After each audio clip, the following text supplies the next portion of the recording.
DW Africa Link.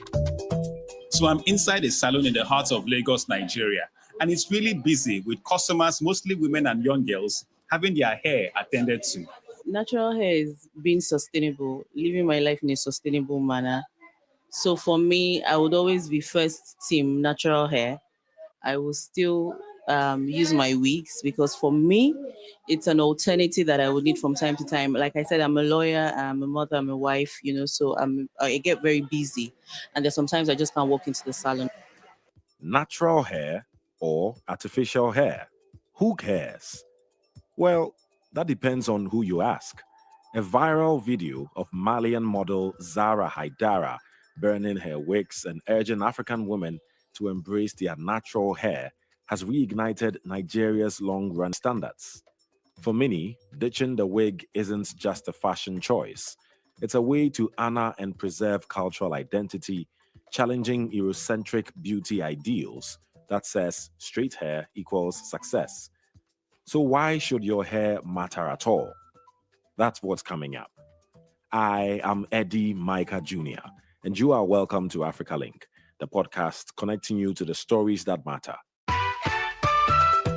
Africa Link, every weekday here on DW. Nigeria's hair story runs deep, from braids and cornrows to wigs and weaves that have exploded in popularity. But the debate over natural versus artificial hair just won't go away. It isn't limited to Nigeria. It reflects a wider regional conversation about cultural identity and beauty standards. DW's Olisa Chukuma was in Lagos, Nigeria, to find out why. So I'm inside a salon in the heart of Lagos, Nigeria, and it's really busy with customers, mostly women and young girls, having their hair attended to. At one corner, there is hair washing, braiding. At another, there's the sound of hair drying machines and people waiting their turn. It's certainly a place where beauty means big business and where opinions on wigs or natural hair couldn't be more divided. Natural hair is being sustainable, living my life in a sustainable manner.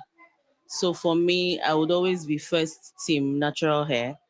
I will still use my wigs because for me, it's an alternative that I would need from time to time. Like I said, I'm a lawyer, I'm a mother, I'm a wife, so I get very busy. And there's sometimes I just can't walk into the salon.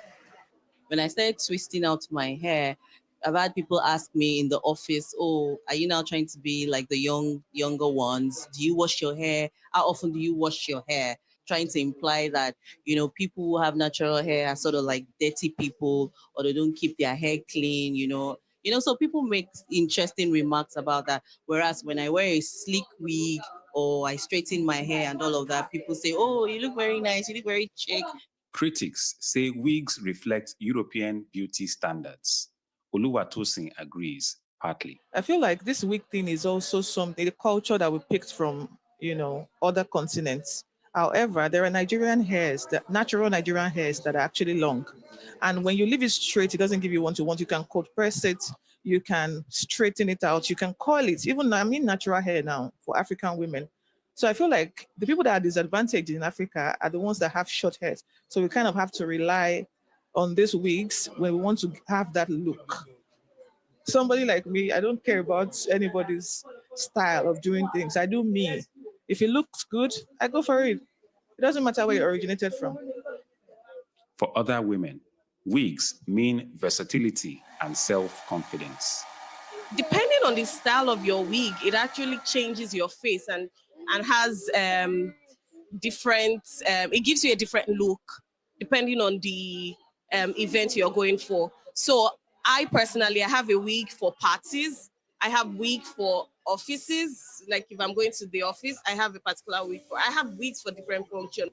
I can say that, yes, for a fact, my wig, my head has something to do with my self-confidence. I don't want to go into an event or into an office or a party having my face look down. I want to have my face look up. From a business standpoint, wigs dominate because they sell convenience. And in Nigeria's hot weather, this matters. George Ibokwe is an international hairstylist and salon owner. He explains why wigs are profitable. Natural hairstyling sometimes doesn't really do well in our weather. People are looking for things that is quick, get up and go. The wigs come pretty handy, right? And it's so versatile. You just wear it up as a cap and off you go, looking fabulous. And for many women, the debate centers on freedom of choice. To each his own. So I'm not going to judge anybody if they want to wear wigs. Like I said, I will still use wigs from time to time, but for me, it's more natural hair than wigs. So that's what I'll say. Just do you. Do what works for you. Speaking with these women, we get the sense that in Nigeria, hair is not just about style, it's a statement.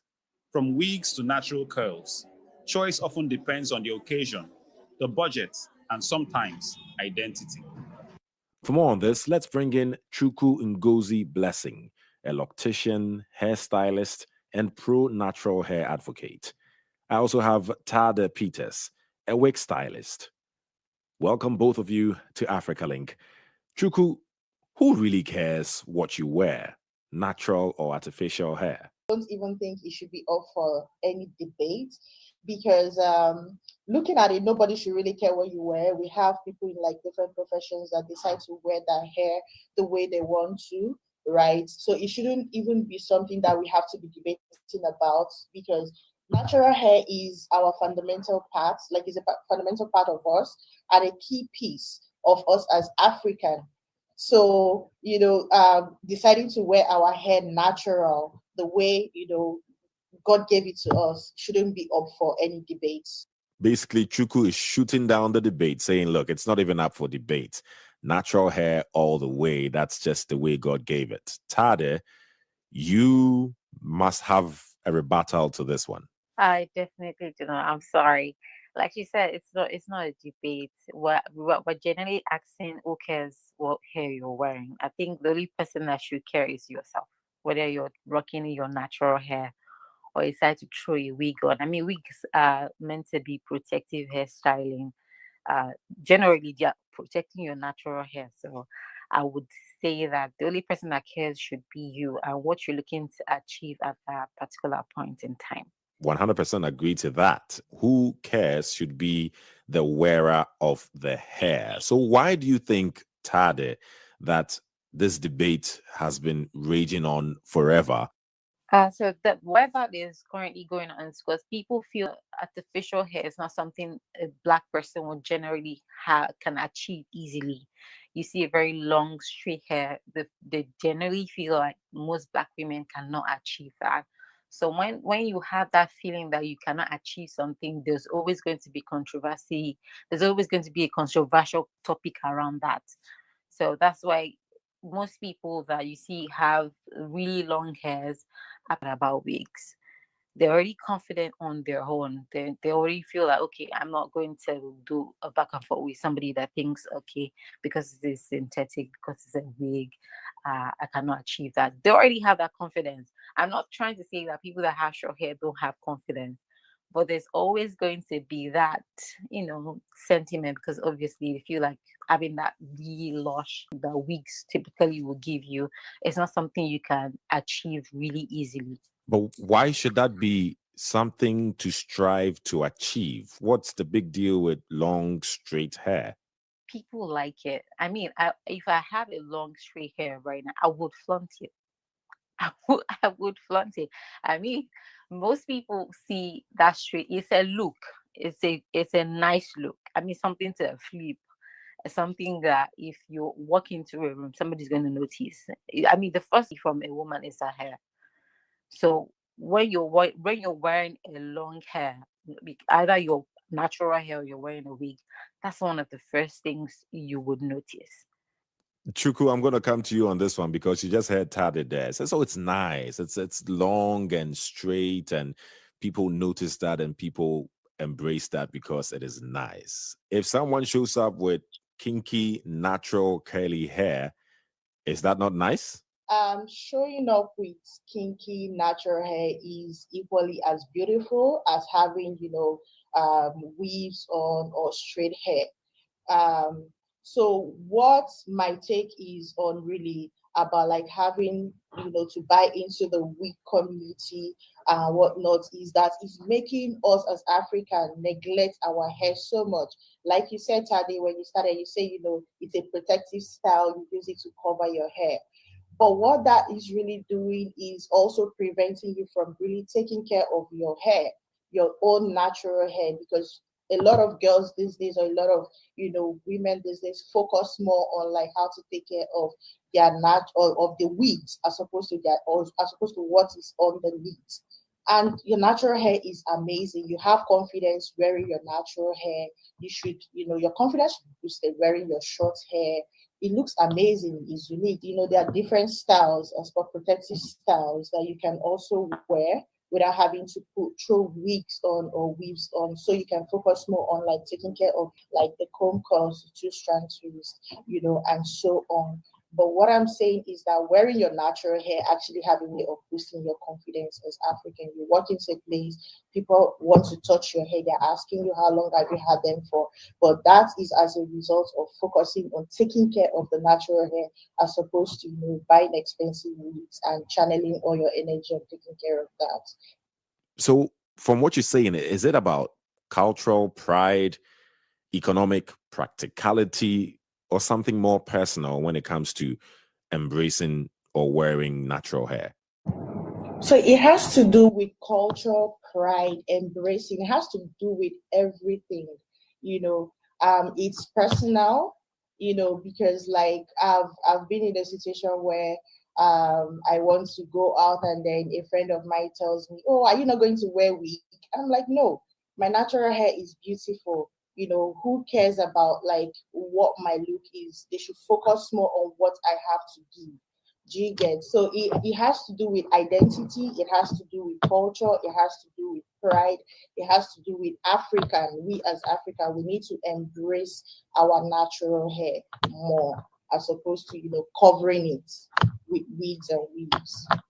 Thank you very much, Chuku, for that. Tade, you've been listening. I mean, look, I just want you to tell me what wigs and extensions do for a woman, in your opinion, aside the fact that you've already said they are beautiful, they are long and straight. What do they give women that natural hair sometimes cannot give? One question I kind of asked, or I just want to throw into the conversation is the problem the covering of the natural hair? That's the problem. That's the question I want to ask, because we both know that less manipulation grows your natural hair. Less manipulation. We know less tension, less manipulation. When I mean less manipulation, is constantly having to touch your natural hair. If you keep touching your natural hair, the tendency of it growing is really low. So the problem is the problem the covering? That's what I'm trying to throw out there. As you've thrown it out there, you've thrown it out to Chuku to respond to that. Chuku, what's your response to that? Okay, so my response to that is in as much as there is a cover, I'll say is a cover to say, oh, you're protecting your natural hair by putting on wigs and stuff. We also know that there are different chemicals that, there are some styles you want to do. You hear stuff like you have to lay the edges, you have to pull the hair, stuff like ponytail, right? With wigs, you pull the hair, it has to do with like you weaving down the hair, and with that comes the pulls, the drags, the glue, the ones that ladies do now, which is like the lace wig and stuff. They use glue, and those things are like very harmful to like the hair, your hairline gone, over the years. So I specialize mostly on locks, right? And you see people come in to get their hair locked for the first time. And one of the reasons is because they've had to manipulate their hair over the years, wearing wigs, wearing relaxer, wearing all sorts that is causing damage and problems. So like I said, it's not allowing you focus on treating and taking care of your hair. So there's always the pull, the drag, the manipulation to be, if we're being realistic. There is no way you have wigs without manipulating your hair. It's really not good. You're not even able to moisturize properly, oil properly. And, I think that's it's a problem on its own. Thank you. Right. Thank you. Thank you very much. Tade, does that answer your question? I'm sorry, it doesn't, but I really appreciate response.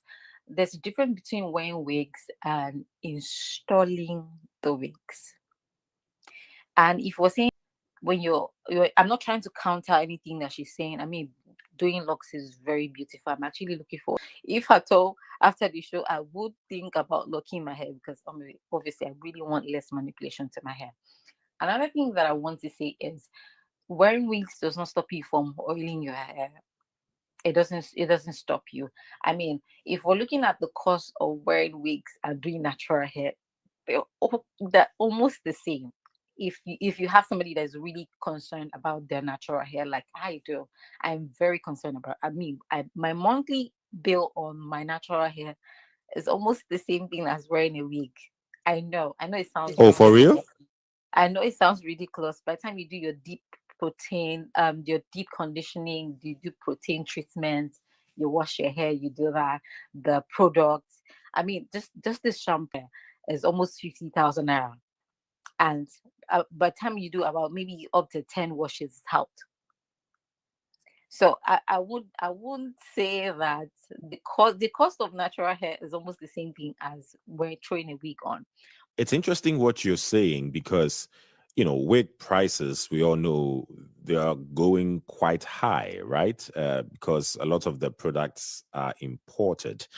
So it's a fair question to ask if you see wigs as a smart investment in beauty or if the industry is shifting it in ways that disturb you. But then from what you just said, keeping your natural hair is almost as expensive as dealing in wigs and weaves. Is that correct? Yes, please.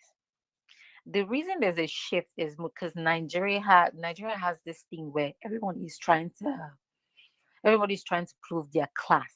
Everybody's trying to show that they can spend money. Most of these wigs are not really expensive, but we need to show people that we can spend. That's why there's a shift in the prices. I mean, they're really affordable anyway. You need to show people that you can spend. That's some flex or something. Yes, please. Okay. I'm going to stick another question to you before I move to Chuku. There's critics that argue that wigs reinforce Eurocentric beauty standards. How do you separate personal style from historical pressure, especially in a place like Nigeria? And what I would say is it depends on the person's perspective, the person that is wearing it. What's the reason for you wearing it? I wear my natural hair outside. I do. I mean, something I understand what she said. If you're going to the club, somebody will be like, "Well, why are you not wearing a wig?" It's the person's perspective and confidence. I keep saying the word confidence. I can go anywhere with my natural hair. I don't have a problem. I mean, some people tell me that, come on, you do hair, you do this. Why not just throw a wig on? I wear my natural hair everywhere. So it's the person that is wearing it that has to deal with their perspective. Why are you wearing that wig out? If you're not wearing a wig, is your confidence still there? Those are the questions that you need. See, it's just the person that is wearing it that has the issue right now. I think this is a discussion that can go on forever. But as we try to bring things to a grind, Chuku, I'm coming to you with this that some argue that natural hair advocacy can feel judgmental toward women who prefer wigs. Unfortunately, that seems to be the case in some settings. How does one promote the message of natural hair police without policing other women's choices? What do you make of that argument in the first place, and how can this be achieved?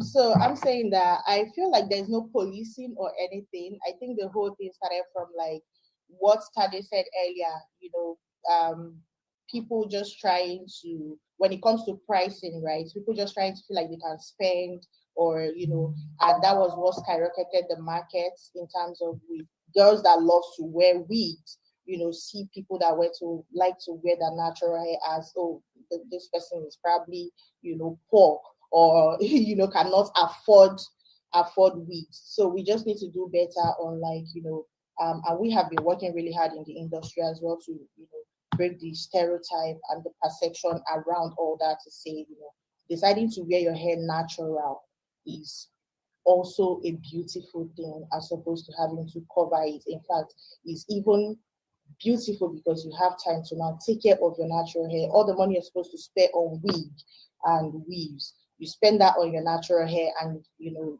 get a better result. You get healthy hair, you're taking care of your hair, you can rock your hair, and it grows longer. So Tade, you have the final words to put this whole natural versus artificial hair debate to rest. What's it gonna be? I would say we have a lot of getting used to do. In the sense that, I mean, if you look at on the male side, they wear their hair all the time, locks. And even if it's rough, it looks very stylish. So we women we need to do what's that word I want to use? We need to do a lot of getting used to. You should be used to seeing somebody wearing a natural hair to the club. You need to get used to seeing somebody's natural hair all the time. But I think the only problem is it's always unkempt. And that's what, because we're not trying to most of the time.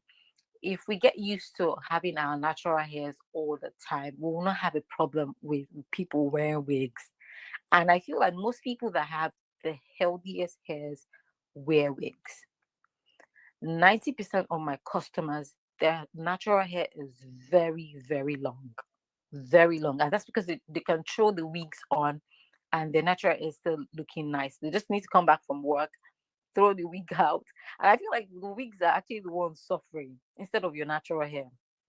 The wigs are the ones because you can toss it anywhere. I mean, sometimes if I'm really tired, I just get back in and I toss the wig. It's the next morning I'm like, oh cool. Where's where's the wig? I'm not going to do that to my natural hair. If I'm stepping out and I'm seeing that okay, it's rainy, I would rather let the rain hit my wig than my natural hair, because I know how much I'm spending in a month on my natural hair. So we just need to do a lot of getting used to. That's the only thing that is the problem. We just need to get used to our natural hairs and be less judgmental when we see other people trying to rock their own natural hair.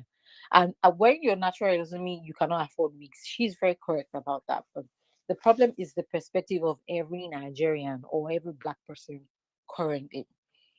We need to do better. That's what I would say. Okay. Thank you very much, Tade.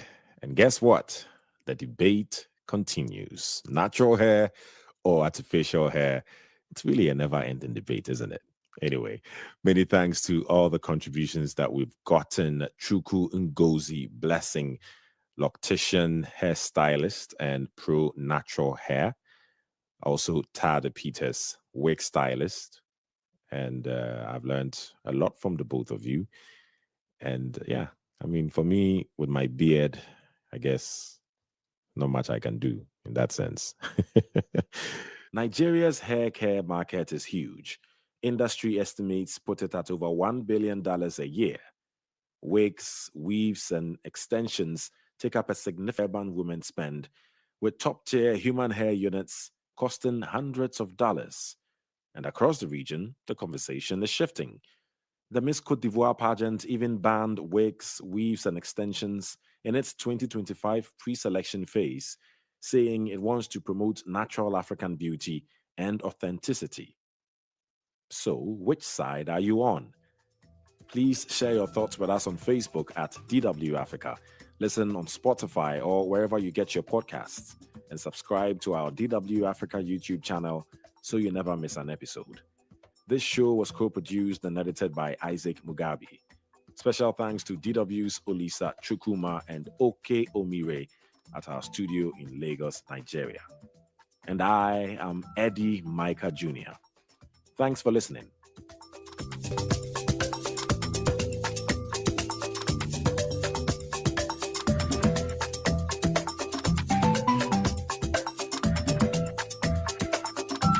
DW. Made for mind.